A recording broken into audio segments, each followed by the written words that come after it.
ask Annie the boxer dog, what does furry fandom mean? What is it? The furry fandom is just a group of people that like to dress up and create their own characters. Like, are you telling me that in real life you like have a job, like a sensible job or whatever, and you would go in and well, your sort of mates and friends know that in your downtime this is you?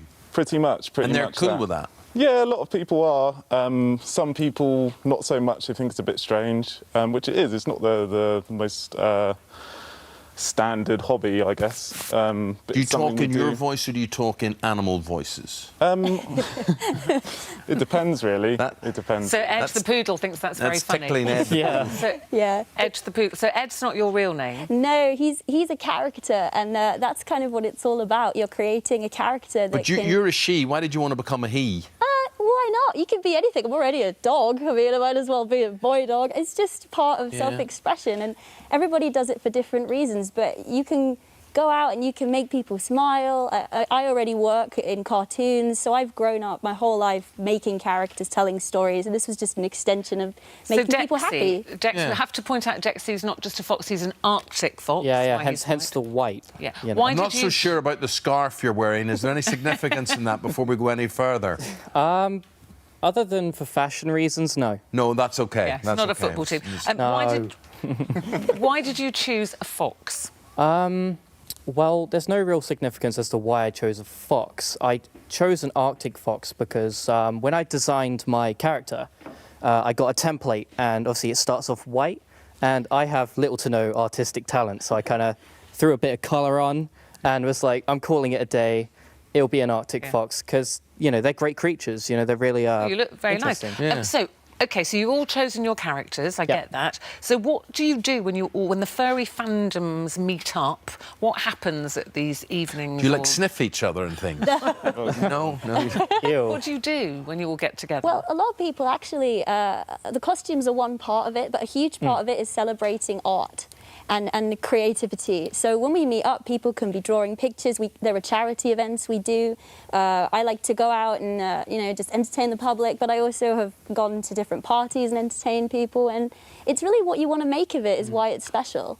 Yes, I see what you mean, what you want to make of it, but it's more than the way people would dress up to do a charity run or whatever. It's so where is it different to what? I mean, you've brought it to it's a subculture then, is it? Is that essentially it's a subculture? Yeah. Yes, but we do so many just everyday things that you would consider, you know, standard. We'll go for a walk around the park or... No, not in fursuit. Not in fursuit. But, you know, the fandom isn't really specifically just a fursuiting thing. Fursuiting is obviously what we're doing now. What sort of people are involved? Tell us what you all do for jobs and what kind of people come to your group. Do you have partners? Yeah. Yeah? Yeah. Yeah, we have partners. I actually met my partner at London Fur Meet, and we both I was interested in cosplay before this. I've always been interested in making cartoons, and basically it just seemed like a natural progression of that. And is your partner another dog? No, he's a fox as well. But, he's a fox? An urban fox. My wife's a fox, but that's a whole other story. I'm just seeing what the reaction is to all of this. Why can't adults dress up, says Amanda Anderson. We all get sick of adulting at times, so it's like that escapism. Alex Bennett says, if they were in my house, they'd either get chewed or... Oh, steady. Or he has an excited Labrador, basically, saying here. Alex Wilson, I don't have the desire to do it myself, but we all do things that other people would find weird. Nothing wrong with this. Danny Thorpe, the effort and skill that some people put into making these costumes is amazing. The costumes are incredible. Absolutely, they are incredible, and they're so clean. There's no knots in them. There's no stains. There's nothing. You're incredibly clean and lovely. Yeah, they take a lot of TLC. I mean, they're quite expensive investment. People design them. Every suit is unique. You never see another one like it, and you got to take care of them as well. Brilliant. They're a long-term investment. But Ruth, do we picture here, because this furry fandom thing, it might catch on. I want to get in the middle. Yeah. And what would I be, Ruth? What sort of costume would I get? I think a big silverback gorilla. Do you think maybe that would be yours? Right. Smile, everybody. Hi. Fur fandom rules. There you are. Very good. What did you do, painting that picture? I took three. I took three. It's really interesting learning about furry fandom. My name is Nicole, and I'm addicted to pony play. Pony play allows me to indulge in the pretend play that all of us came to know and love as a child, and it's kind of taboo as an adult.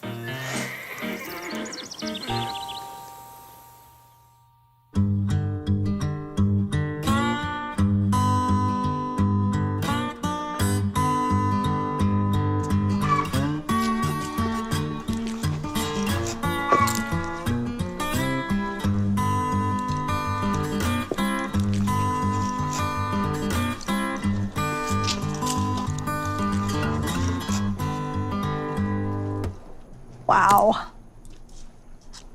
When Nicole came around the corner, I was thinking, holy cow, holy horse. I thought it looked pretty ridiculous. You know, I'm into role play. This is basically just the next step in the evolution for me. Wow. I just wanted you to be aware that this is kind of what I do, and it's part of my life. It's like looking at the Joker. Wow. When I'm actually engaging in it, I wear a bit as well. And these are real stainless steel bits that are designed for horses. This is like a mind bend. Wow. I probably will need your help a little bit getting this on. Can't believe I'm saying this, but I'm gonna have to move your mane. This looks painful. Looks like a torture chamber, Nicole. So now what? I'll tell you the different gaits. The Spanish fork, which is a high step, like this. There's also a trot, which is basically just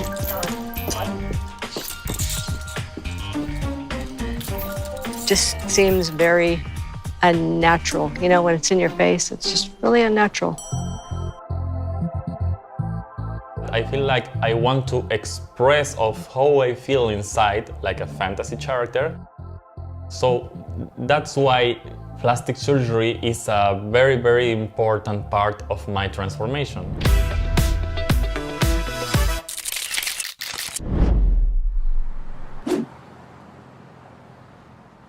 I usually spend around 2 hours a day to do my makeup until it looks exactly as I want. And I try to make it look as natural as possible, but at the same time looking fake, as a fantasy being. Hello everybody, my name is Luis Padrón, the human elf, or how they call me on the internet, the Plastic Prince.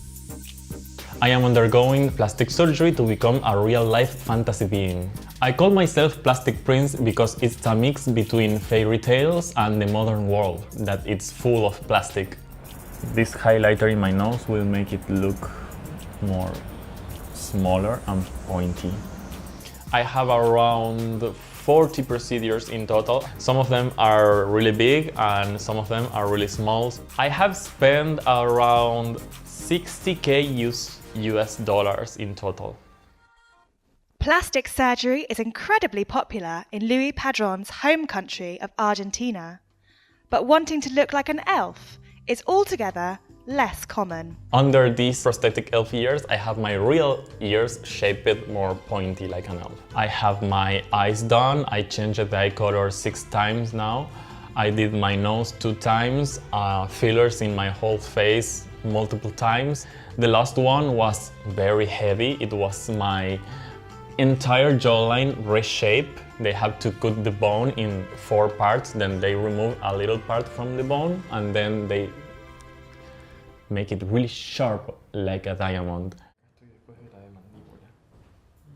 Some surgeries hurt a lot. I have to admit that sometimes I am like, I can't stand it, but it's a part of the journey. Oh, my family. They didn't like it at first. They were scared of what I wanted to do, but then I did my first surgery, then I did my second surgery and my third surgery, and they were like, we can't stop him.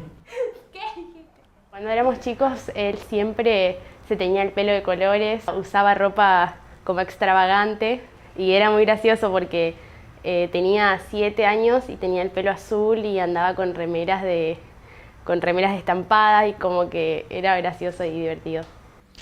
As a child, I love fantasy movies, also fantasy books like Harry Potter or Lord of the Rings. When I was a teenager, I found these creatures from Love and Light called Pleiadians.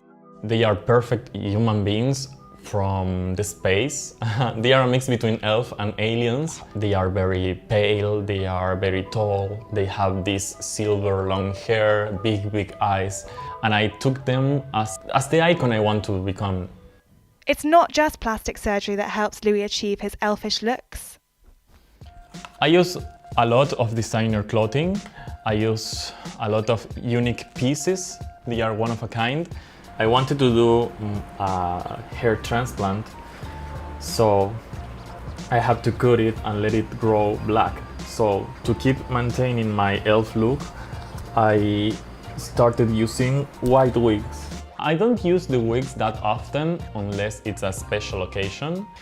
I have a huge collection of 500 contact lenses and I use them all the time. I have different models, different colors. I am a huge fan of them. These are one of my favorites, the sclera lens. They gives me this fantasy look, this strange, outworldly look that I love. This may be too much for the doctors, so I will change the model. Now I need the kiss, and goodbye fantasy world, and hello real world.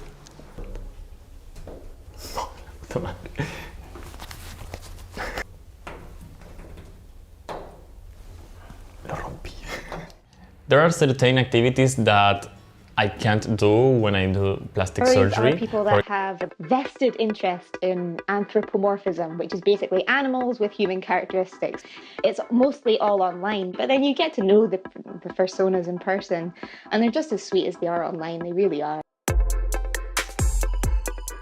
I used to work in television. If I had a break, I'd be on like Tumblr looking at fursuits. During the summer, I kind of worked on my first head, got it finished. I was actually really impressed with my first one, so I thought, let's give it a go. Let's try it. A lot of furries have one particular character that is kind of a representation of them or who they would like to be, or something that has all their perfect qualities and none of the negative, etc. A male customer asked me if I could create breasts for his suit.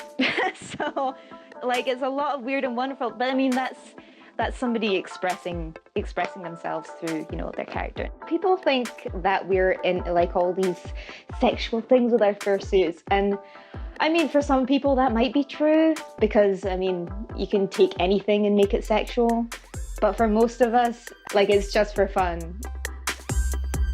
My persona is Fixie, the fox. Fixie is just me. She's just like if I was a giant purple fox, it would just be me. Whereas some people kind of if they're really shy, their persona might be really out there and crazy, but I am just literally the same. This is Fixie reporting. In terms of group politics, it's just a very free and open space. I find that a lot of furries kind of fall into the homosexual kind of category. I identify as bisexual, whether you're gay, straight, or if you're black or white or anything. Because you have this costume on, it takes all of that away. There's no stigma attached to you. Nobody bats an eyelid to who you are, where you come from, which are straight, gays, trans. Doesn't matter. It's just, it's just you're into this and I'm into this too. So it's a weird dichotomy actually of seeing someone in whose persona or character is this happy-go-lucky, Disneyfied kind of wolf, and then you meet the person and it's this shy, reserved, quiet boy or girl. I just love the creativity. I love meeting new people. It's just brilliant. This is Ellie, Tika, and that's Ellie. Oh, you sure? Yeah. You've got it. Yeah. Ted, now look, there's a lot of things we can talk about. My first question to you is, why? I just love their colours. Because I've always been brought up around animals, and I thought a couple of years ago I'd get a couple of macaws. Yes. So that's why I got them. And then I had me like pension money, so I started doing the body modification because I got to know somebody. Including the horns, and people, in case people think they're seeing horns coming out of your head and spikes, they actually are. They are screwed into your skull. Yeah, what it is, you've got those underneath the underneath there. Yeah, see is what they call transdermals. Yeah, and they go against the skull. Yeah, they're pretty big. Yeah, it's like teeth implants. Yeah, it's an implant. Yeah. And then you've got a capsule that goes on the end. And then after you can put screws. And this is because parrots have these things, don't they? Oh no, no. Why I've done that is because I like heavy body modification. Right. So, now, just before we progress, I just want to ask you: have you been checked up from the neck up? Have you, have doctors talked to you and looked at you and everything, just so that we're not taking advantage of you if you're not of sound mind? Oh yeah. And are you of sound mind? Oh yeah. And the doctors told you that. Sound as a pound. Sound as a pound. But Ted, okay. Sound as a pound you might think you are, but you've had your ears taken off. That's because I like heavy body modification. That is really heavy body modification. Oh, I'm surprised you could find anybody, a surgeon that would do that for you. There's somebody like abroad in it, had his half his nose taken off. Was it hard for you to find a surgeon that would do that? No, it wasn't a surgeon. He's a body modification artist. Right. Oh, OK. Yeah, that's where they got it wrong. Do you need glasses, mate? Do you need glasses? Yeah, I have got glasses, but... how do you wear them? Funny enough, since I've had my eyes inked, I can see me phone better. Yeah, but how do you put your glasses? Yeah, I do wear glasses. If you've no ears... Yeah, whereas I ain't got my glasses on me. But, what those are for, here, is to all be glasses on. Otherwise, they'll fall off. Where? Point to them again. Point to those again. Transdermals. So that's like a pin in to hold your glasses on. Same as this, and it goes there, and they always be glasses on. Otherwise, they fall off. We should say we're getting a close-up of your nose there. You're going to have your nose taken off. Yeah, what I'm going to have done, I want it shaped like a beak. Yeah. Yeah. See, there's lots of people that have noses like beaks, and they would try and get them shaped the other way. Why would you want to actually have your nose made more pronounced? Because it'd be like them. Could you do me a favour, Ted, and look in straight down to camera 2, so I want to talk about your eyes, right? So tell me about the eyes. Is that contact lenses? Is that dye? What is it? No, the actual eyes, that's ink been put into the whites of my eyes. So it's tattooed on? Yeah, it's tattooed, yeah, with a syringe, a needle and a syringe. That's how they do that. Yeah, they put a syringe inside the whites of the eye and put a bit of ink in. They do it about 5 or 6 times. Ow, does that affect your sight in any way? I've been lucky. I have had nothing at all. Talking about nothing at all, is there anyone in your life, a partner to share this amazing art with? Do you have a... No. Just me and... Yeah, just you and your parrots. Yeah, just me and my parrots. Would you like a partner? Oh, yeah, I would like a parrot, obviously. Yeah, because it would be nice to share everything. Have you not met anybody that loves parrots as much as you? Yeah, I've met a few people before I met somebody. Then there's other people I've been talking to and stuff like that. But, yeah, do you think maybe it limits your chances of attracting a partner? And the first thing I'm going to say to you, Amber, is go on, stick your tongue out at me. Let me see your tongue. Oh, and it's split. It's split. Oh, my word. And they move separately each side of your tongue. Oh, my goodness. Amber, the first thing I think, that must have hurt like hell. Why did you want to have that done to yourself? To be honest with you, I really liked the look of it. It's just something that I always wanted to get. Excuse me. It's always something I wanted to get, so I just kind of went for it. And how painful was it? On a scale of 1 to 10, probably a 10 out of 10. Yeah. Oh, but you like the result? Yeah. I love the results. I'm so in love with it. And the overall thing is you wanted to become something else. You wanted to become this dragon lady. So what was wrong with Amber look as she was? Nothing wrong with the way I was. It's just I had an ideal image of what I wanted to look like. And I looked at myself as a bit of a plain Jane. So I just thought, I'm not harming anyone in the process. I'm I'm doing what I want to do, and if it makes me get up in the morning and be a happy person, then so be it. So how many procedures have you had? I mean, I think you had your first tattoo at 16. How many things have you had done to your body? To kind of talk us through your body, how you've adjusted it. Yeah, of course. So I've had my eyeballs tattooed. I've had my tongue split twice. I've had my ears pointed twice. And I've had my ears stretched. Your ears stretched. My wife has the pointy, stretched ears thing, but hers were natural. No, mine are natural. I've got to talk about the eyeballs. I've got to talk about the eyeballs. You know, I'm saying the tongue must have been painful. I cannot imagine the pain of eyeball tattoos, but surely that's dangerous. Yes, it is quite dangerous. You run the risk of going blind. At the same time, if you have a good body modification artist that you know and that you can trust, and you have all that trust in the world for them, then there's no issue.